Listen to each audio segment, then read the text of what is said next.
साथियों,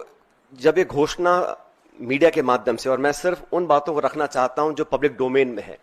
काफी कुछ ऐसी बातें हैं जो हम सबको जानकारी में नहीं है, लेकिन जो पब्लिक डोमेन में है उसको देखकर लगता है कि बहुत से सवाल खड़े हुए हैं। अमेरिका का 2 दिन पहले कहना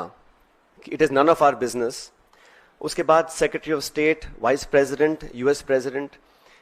सबसे पहले घोषणा करते हैं कि सीजफायर हो रहा है, उसके बाद पाकिस्तान और भारत भी सीजफायर का ऐलान करते हैं। ये जो मीडिएशन है इसको क्या भारत सरकार ने एक्सेप्ट किया है, और किन कंडीशंस पे इस प्रकार की घोषणा अमेरिका ने करी है, ये बहुत बड़ा सवाल है। उसमें कश्मीर का जिक्र किया गया है। सेक्रेटरी स्टेट ने बोला है कि एक न्यूट्रल साइट पर कश्मीर के मुद्दे को, और कितना गलत अमेरिका के राष्ट्रपति जी ने कहा कि हजारों साल पुराना ये मुद्दा है। वो भूल गए कि 76 साल पहले ये एक ही देश था, कोई मसला नहीं था, लेकिन उन्होंने कश्मीर के मुद्दे को उठाया। और मुझे लगता है कि ये इंडिया पाकिस्तान को हाइफनेट करने की दोबारा कोशिश की गई है। आईएमएफ का बेल आउट करना,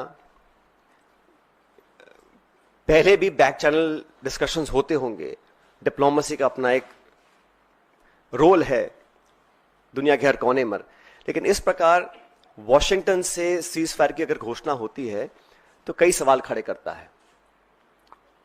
भारतीय थल सेना के पूर्व जनरल्स ने भी जो बातें बोली हैं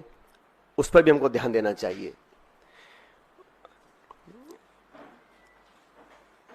मैं मानता हूं कि सीज फायर की घोषणा के बाद जो कल बॉर्डर पर लगातार वायलेशंस हुए, गोले दागे गए,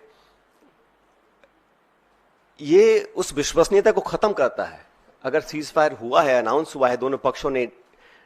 डीजीएमओज ने बात कर सीज फायर की घोषणा करी है, उसके तुरंत बाद रात भर जो खबरें हमें देखने को मिली हैं उसमें निरंतर वायलेशंस हुए हैं सीज फायर के। इसलिए मैं मानता हूं कि हम लोगों को एक ऑल पार्टी मीटिंग बुलानी चाहिए भारत सरकार को, और जो पिछली 2 मीटिंग्स में नहीं हुआ वो इस बार करना चाहिए। प्रधानमंत्री जी को इस ऑल पार्टी मीटिंग में आना चाहिए और पूरे देश को कॉन्फिडेंस में लेकर सभी दलों को, क्योंकि सभी दलों ने अपनी विचारधारा को परे रखते हुए समय पर भारत सरकार को संपूर्ण समर्थन दिया था, और जो ऑल पार्टी मीटिंग्स बुलाई गई उसमें प्रधानमंत्री जी नहीं आ पाए थे। तो एक और ऑल पार्टी मीटिंग बुलानी चाहिए जिसमें वो सबको कॉन्फिडेंस मिले, सब पॉलिटिकल पार्टीज को और देश को कॉन्फिडेंस मिले कि सीज फायर हुआ है, किन शर्तों पर हुआ है, और अगर सीज फायर की घोषणा के तुरंत बाद रात भर पाकिस्तान गोलाबारी कर रहा है, सरहद पर मोटर फायर कर रहा है, तो उनकी विश्वसनीयता पर कब तक विश्वास किया जा सकता है, और क्या गारंटीज हैं कि भविष्य में इस प्रकार की घटना को अंजाम नहीं दिया जाएगा। क्योंकि पाकिस्तान की सेना, पाकिस्तान का पॉलिटिकल सेटअप इस देश से बहुत फर्क है, तो वहां पर क्या अश्योरेंसेस हैं, क्या गारंटीज हैं, और क्या विश्वसनीयता बची है कल की ढेर सारी वायलेशंस के बाद, ये एक बहुत बड़ा सवाल है।